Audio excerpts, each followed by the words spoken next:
right up top shelf over the glove. Forward. Look at this. Oh, hands. Oh. The origin of ice hockey is unknown, however, ice hockey is evolved from the game of field hockey that has been played in Northern Europe for centuries. Hockey traditionally was played on grass with a stick and ball, and its roots come from ancient Greece, Egypt, and Persia. J.G.A. Creighton is said to be the founding father of ice hockey. The name hockey dates all the way back in English states to 1363. However, the history of ice hockey is believed to have started in Canada in the 1850s. Montreal, Canada is at the center of the development of modern ice hockey. Ice hockey, when first came about, was thought to be too dangerous of a game to play because the ball was too hard to control on the ice. The rules were created by J.G.A. Creighton. In 1875, the first organized indoor game was played in Montreal, Canada under Creighton's rules in Montreal's Victoria skating rink. This game replaced the ball with a wooden disc, which is now known as a puck. A fast-paced physical sport, hockey is most popular in areas of North America, particularly Canada and northern parts of the U.S., and Europe. The game was presented with the use of a puck, which derives from the Irish word puck, which means to poke. The word hockey comes from the French word hockey, meaning stick. The goals were 6 feet apart, and the game was 60 minutes. A game that was played in an ice rink was played between two 9-player teams. These rules originated and were drawn up at McGill University in Montreal, and in 1877, the first ice hockey club, named McGill University Hockey Club, was established. Then later on, in 1881, another club, the Montreal Victoria, organized. Hockey clubs and leagues started to form, and by 1893, there were almost 100 teams just in Montreal and leagues throughout Canada. Sir Frederick Arthur Stanley donated the Stanley Cup in 1892 and was awarded by the first team representing the Montreal Amateur Athletic Association in 1893. This trophy then later on became sole possession by the National Hockey Association in 1910, and by 1926 only NHL teams could compete for this prize that symbolized hockey supremacy. Hockey had such an impact internationally that has then spread throughout the U.S. as a result. The first ice hockey matches were played in 1893 at Yale University and Johns Hopkins University. The first ice hockey league in the U.S. formed in 1896.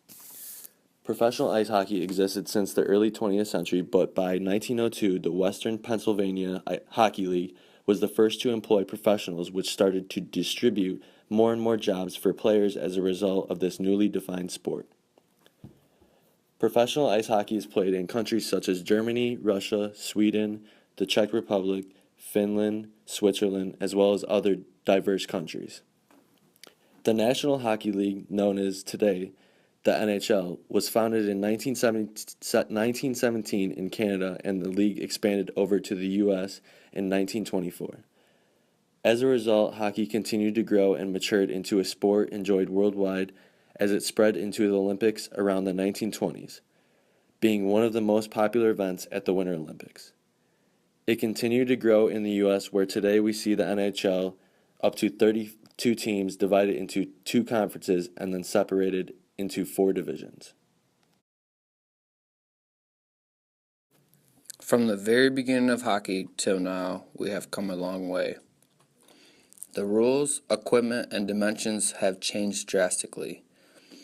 Ice skates were originally just simple metal blades taped to regular shoes, and sticks were very thin pieces of wood.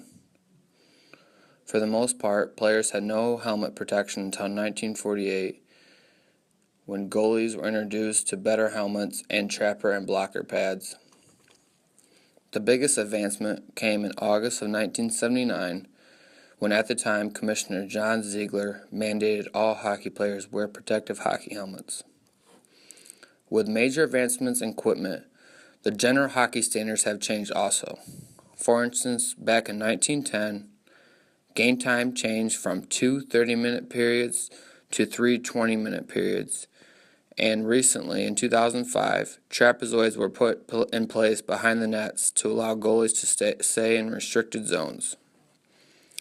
Rules in today's games are categorized into stick fouls, physical fouls, and other fouls, along with violations which include icing and offside.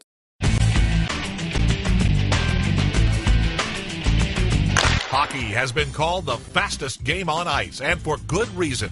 The action almost never stops.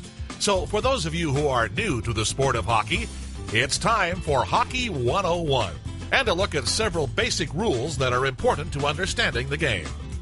Icing occurs when a team shoots the puck from its side of center ice, behind the center red line, across the opponent's goal line, without the puck passing through any part of the goal crease. Icing is not called, it's waved off, when a team is shorthanded as the result of a penalty, when the opposition could have made a play on the puck before it went across the goal line, or when a player of the team shooting the puck touches it before an opposing player. After the puck is iced, play stops, and a face-off is held in the defensive zone of the team that was called for icing. Offside occurs when an offensive player crosses the blue line into the attacking zone before the puck. The determining criterion for offside is the positioning of the skates. They must be entirely over the blue line ahead of the puck for a player to be called offside. Play is stopped and a face-off is held. Tag-up offside occurs when the puck crosses the blue line with an offensive player or players still inside the offensive zone. The player or players must leave the offensive zone before touching the puck and returning into the offensive zone to avoid an offside call.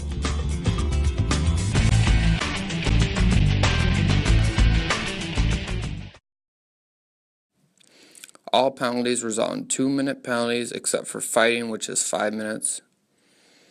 Stick fouls include high sticking, slashing, cross-checking. Physical fouls include roughing, charging, and elbowing. Other fouls are delay of game, too many men on ice, and interference of the goaltender. All rinks in today's hockey are 200 feet long by 85 feet wide, and in recent years they have added protective netting to protect the fans. With these major technology advancements, hockey has prospered in every way possible. Hockey has become more global and profitable, making it easier to get better equipment, good referees, and make changes to arenas. For the game of hockey, each team is allowed 20 players, 2 goalies must be present, and 1 player must wear the captain jersey. Along with the captain jersey, teams must identify 2 assistant captains. Since the 2004-2005 lockout, the NHL decided to make changes to the rules, allowing goalies to have smaller pads, allowing the 2-line pass to be legal, which allows for more back-and-forth action with teams with a lot of speed. The other rule was they added shootouts at the end of the game if it resulted in a tie.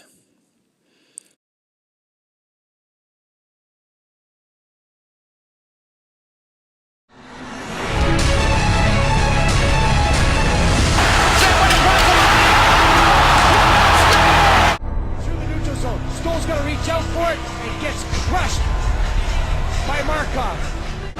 Zetterberg re-engaging the attack. Oh, what a pass! They score!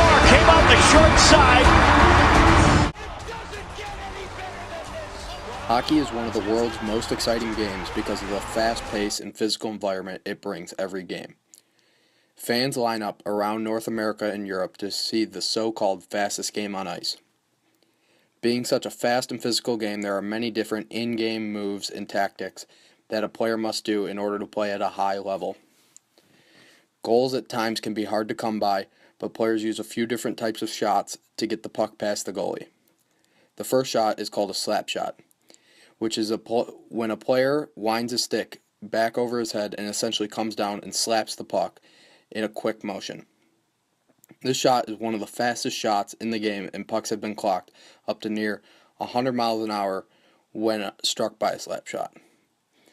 The next main type of shot is a wrist shot, which is when a player uses more of his arms and wrists to flick or propel the puck towards the net. This shot has much less setup time and is more accurate, but lacks the speed that a slap shot has. Other types of effective shots used for goal scoring include the one-timer,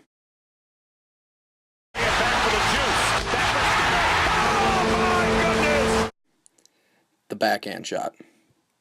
Lets it go, he scores! These shots may not always work because of the growing athleticism and range of goalies. Goalies have become much more versatile in the crease and therefore have been able to use any object or body part to stop a goal scoring attempt. The physicality of ice hockey is one of the main things that fill the seats for NHL teams. Bone-crushing hits give fans and players a real adrenaline rush during the game, but other than massive open ice hits and hits along the boards, there are certain strategic ways to get the puck from your opponent. Checking is a way to bump your opponent off the puck or poke the puck away from your opponent. Types of checking include poke checking, hip checking, stick checking or stick lifting, along with penalized checking such as cross checking. To get away from certain types of checking players, they have learned to deke, or in hockey terms, dangle defenders in order to maximize their goal scoring chances. Ice hockey has hard and physical play, along with elusive and slippery moves that make the game such an interesting and exciting game to watch. A figure that changed the game was Bobby Orr.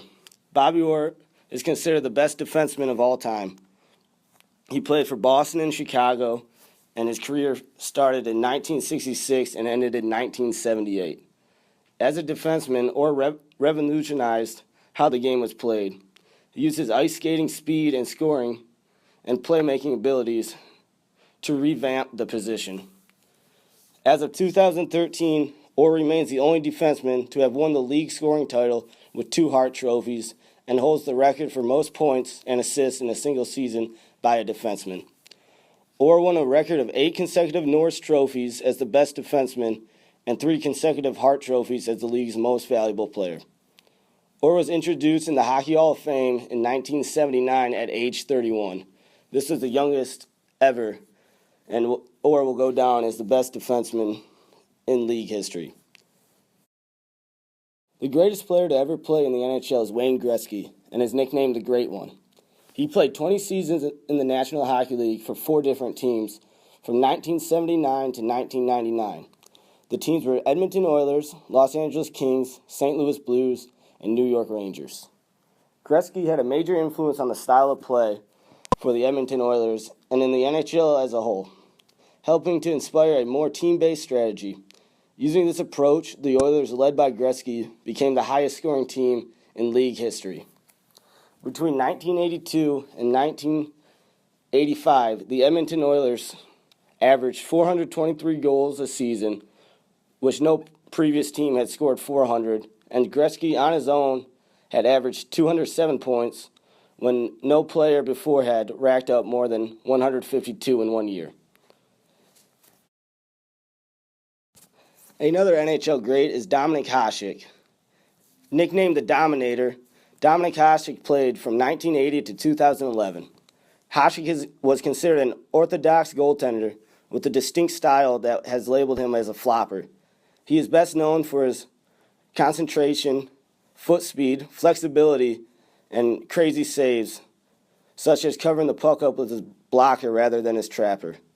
Hasek holds the highest career save percentage and is 7th in goals against, and his 3rd highest single-season save average.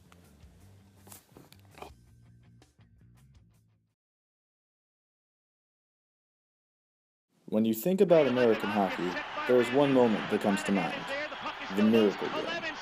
Do you believe in miracles? The countdown going on right now. Morrow up to Schultz. 5 seconds left in the game. Do you believe in miracles? Yes! Unbelievable.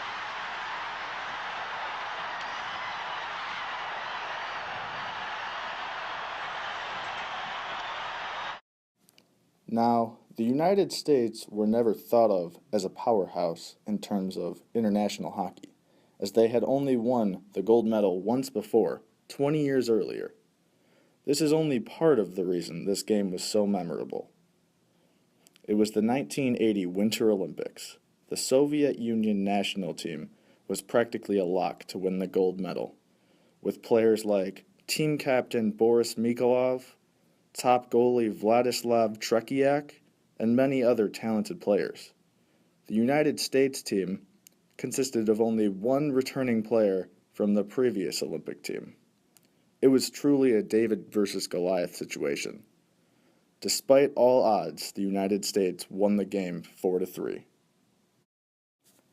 This win gave Americans a sense of pride when it came to hockey, especially beating a team like Russia, a rival of the U.S. from the Cold War days. It was so popular that a movie was even made in remembrance of the game. This game was the spark that lit the fire. Before this, the sport of hockey was not as popular in America. Some teams even had trouble filling their arenas for games. Before 1980, only a select few hockey games were broadcasted on television.